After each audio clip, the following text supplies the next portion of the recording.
Sawa. Basi mimi nakuacha umwachilie huyo kisturi aende shule. Haya, aende shuleni.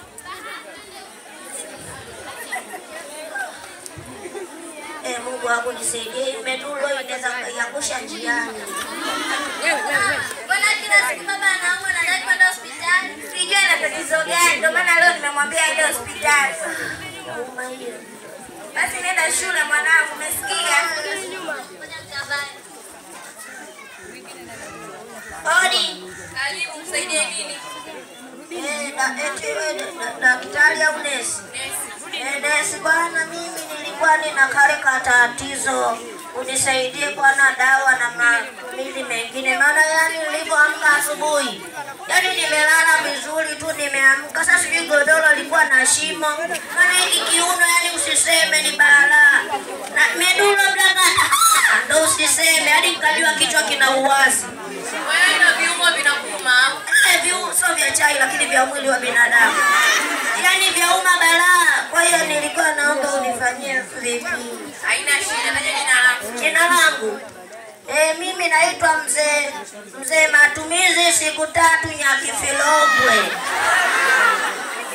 Miaka? Mimi nilikuwa na miaka 75, mitano kaiangusha shamba imebaki 70. Natokea Mangani, kitongoji cha Mangani. Asubiri. Anakusubiri kwa hapa. Boss, kuna mgonjwa amekuja na maelezo yake haya hapo.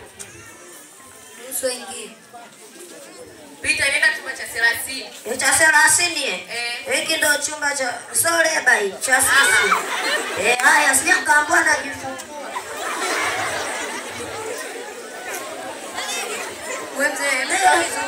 Daktari kumbe ukomo.